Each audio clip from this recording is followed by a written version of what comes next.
aquí a la ciudad de La Plata. Sí, sí. Bueno, y vos contabas que vino acompañado por funcionarios, por Claro, mucha diputados, dirigencia política. legisladores, Sí. mucha dirigencia política. Una de las personas que estuvo con él Ujú. y que luego recorrió su alma mater, digamos, que es la Universidad Nacional de La Plata, fue la diputada Dania Tabela, con quien estamos en comunicación y le damos los buenos días. Buenos días, Dania. Daniel Veloso y Virginia San Román te saludan. Hola, ¿qué tal, Virginia? Daniel, ¿cómo andan? Bien, bien, Muy Dania. bien, muchas gracias por atendernos. No, por Siempre favor. tan amable. No. Bueno, contanos, Dania, en principio, ¿cómo fue esta recorrida de Morales por la ciudad? Sí, bueno, vos lo contabas. Un poco Gerardo Morales, como precandidato de la Unión Cívica Radical, está recorriendo las distintas provincias, las distintas ciudades del país. Bueno, ayer le tocaba a la ciudad de La Plata, así que primero hicimos una rueda de prensa.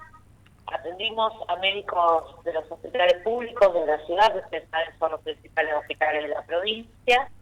Nos fueron guía también de la Agremiación Médica Platense, que nos hicieron distintos planteos en términos de las cuestiones vinculadas al empleo y a la situación que están atravesando los médicos en general y los problemas que tienen con las residencias.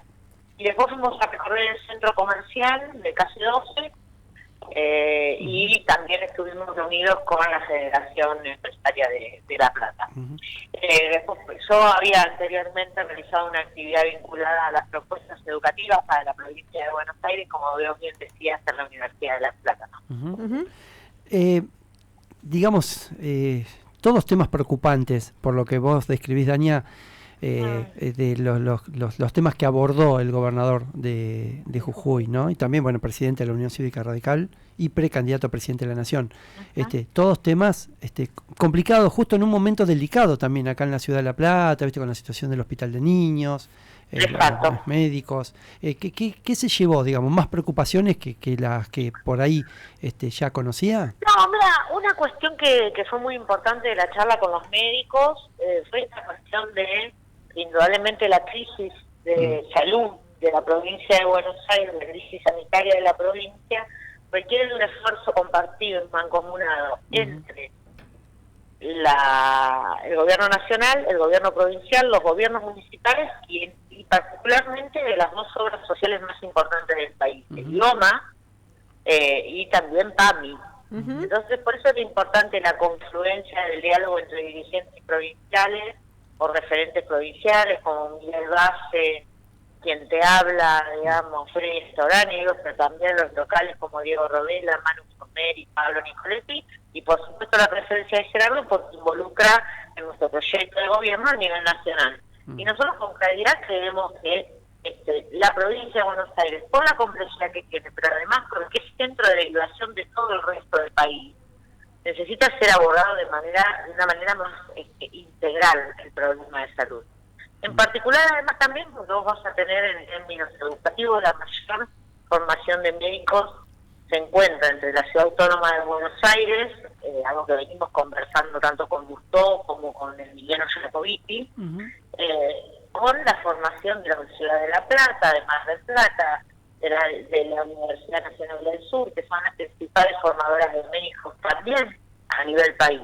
Por lo cual es importante que integremos esa discusión a la política sanitaria y a la administración de los hospitales. Me parece que ahí hay algo mucho más grande que una discusión económica o en términos de recursos. Y esto, Gerardo, se lo decía a un colega de ustedes. Bueno, mira, no es solo una discusión de recursos, que por supuesto entendemos que hay que hacer. Fundamentalmente hay que discutir una política integral de formación, jerarquización, recursos humanos, tecnológicos y físicos que fortalezcan la política sanitaria de la provincia. Claro. Dania, ¿cómo crees que se va a resolver la interna de Juntos por el Cambio? ¿Vos son partidarios de ir a una PASO o un acuerdo, una lista unidad? Claro, nosotros está todo abierto. La posibilidad puede ser una PASO, como también puede haber una lista unidad en función de las distintas cuestiones que se vayan evaluando. Quedan 2 meses.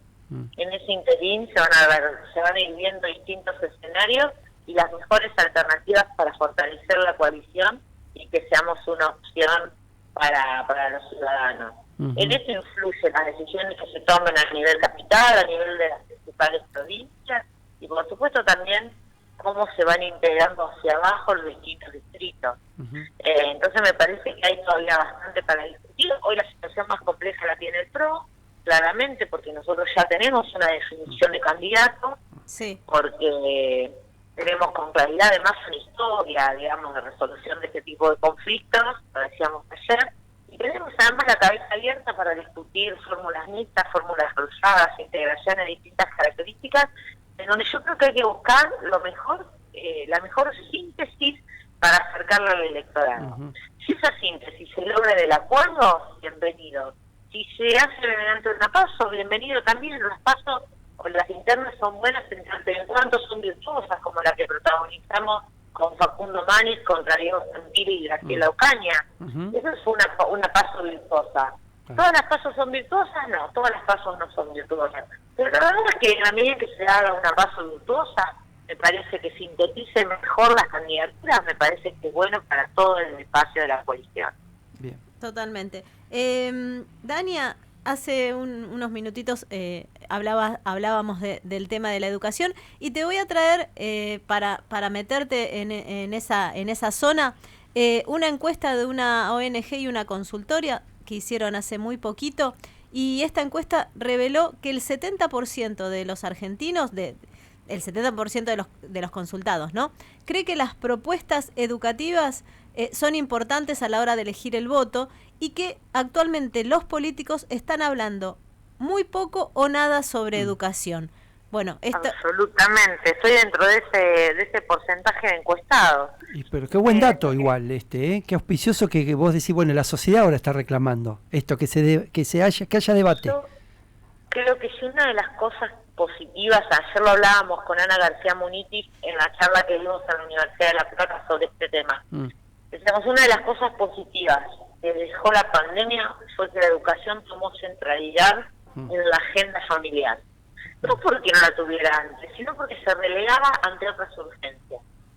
Y hoy lo pusimos en el centro. Yo vengo discutiendo con mis compañeros economistas o especialistas en seguridad sobre este tema. Yo digo, ustedes pueden tener el plan coyuntural más interesante que quieran. Incluso podrían tener éxito y frenar la inflación, estabilizar la moneda, todo. Pero es el, como dice Martín Lustó, el país de mantener la inflación en tanto, mantener el dólar en tanto, mantener el déficit en tanto y en cuanto no hagamos una agenda educativa proactiva, basada en el desafío de incluir, de garantizar calidad y de generar innovación, con las propuestas que de ello deriva, va a ser muy difícil que establezcamos un proceso virtuoso de crecimiento. Porque cuando los commodities vuelvan a subir, tuviste una sequía. Cuando salgas de la sequía vamos a tener, cuando vos solo dependés de tu crecimiento, va a depender solamente de cuánto valen los granos, es muy difícil, o los commodities, es muy difícil poder volcarlo a desarrollo. Por eso es importante que hablemos de educación y que hablemos en concreto de las propuestas. Por supuesto que cuesta un montón. Ustedes saben, he recorrido 3-4 veces la provincia hablando de educación. Cada vez hay más gente que escucha, cada vez hay más gente que escucha. Cuesta muchísimo, porque no es un tema prioritario. Por lo menos no prioritario en el momento, la coyuntura, en el día. Es muy bueno que la gente diga, yo quiero escuchar las propuestas que tienen en educación los candidatos a la hora de votar, ¿no? Porque me parece que es algo que nos vuelve a poner en el camino de pensar el mediano y largo plazo. Tal cual. Y la recorrida o las actividades que tuviste ayer en la universidad tiene que ver un poco con esto. En la universidad hicimos nosotros el año pasado creamos el Centro de Evolución a Buenos Aires, un centro de estudios que lo coordina el doctor Gianni Merí y que tiene todo un equipo de técnicos y de referentes territoriales trabajando sobre los temas de la provincia de Buenos Aires. El tema más complejo para nosotros, pero además el más importante, es la educación. Y en ese tema nosotros trabajamos en el Centro de Estudios 13 propuestas en educación que las estamos llevando a compartir, a escuchar, a corregir y a mejorar por todas las ciudades de la provincia. Lo hice la semana pasada en San Antonio de Areco, ayer lo hice en la ciudad de La Plata, a veces lo hacemos en las universidades, cuando las universidades abren las puertas y tienen una mirada plural, como en el caso de la Universidad de La Plata, en otros lugares no, pero lo hacemos en distintos espacios. La semana que viene lo voy a hacer en Junín. Digamos, me parece que es importante ir generando esto, y para poder generar la escucha hay que hacerlo en el territorio. Nosotros ahí presentamos las propuestas, hacemos una votación, generamos un ida y vuelta, y por supuesto te nutrís de experiencias muy ricas, como por ejemplo la de Ana García Munitis ayer, respecto de cómo se implementó los cambios y la transformación del Colegio Nacional de la universidad. Y me parece que bueno, todo esto forma parte de ir generando las propuestas concretas, de ir acercándolas a la gente, y además de ir posicionando los cuadros para discutir estos temas y poder avanzar en una futura gestión. Lo que no nos puede pasar es llegar al 11 de diciembre a la Dirección General de Escuelas y no saber qué es lo que tenemos que hacer. No, claramente.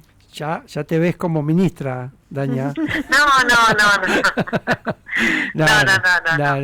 Pero sí me veo como una persona que hace muchos años trabaja en el sistema educativo, prácticamente desde los 19 años o 18 años. Tengo 46, así que hagamos la cuenta, y que ha acumulado una experiencia. Obviamente. Esa experiencia tiene que poder ser, pero lo digo bien, porque me parece que es importante. Esa experiencia tiene que poder ser trasladable y generar alternativas. Bien. Si el gobernador o gobernadora de la provincia de Buenos Aires consideran que puedo hacer un aporte de ahí, por supuesto van a contar con eso. Por Si supuesto. puedo hacer el aporte desde el debate, también van a contar con eso. Me parece que lo que no podemos es ser mezquinos. Yo tengo una nena de 15 años, o sea que toda la crisis del sistema educativo la vivo completa. Claro. La vivo completa, la vivo en carne propia. Sí. Y la verdad que yo lo único que no puedo es decirle a mi hija que no voy a hacer nada por esto, que soy diputada, que su mamá es diputada, que está en Buenos Aires y lejos de ella 4 días a la semana, y que no está haciendo nada por el futuro de ella. Es lo único que a mí me atrapa en esta responsabilidad. Muy bien. Dania. Perfecto, clarísimo. Dania, muchísimas Muy amable, gracias. Como siempre quedamos a disposición nuestros micrófonos de lo que ustedes necesiten difundir. Muchísimas gracias, Virginia, Daniel, que tengan un lindo fin de semana y estamos al habla. Igualmente, gracias. Igualmente. Cuídense, hasta pronto. Hasta pronto. Chao. Fue la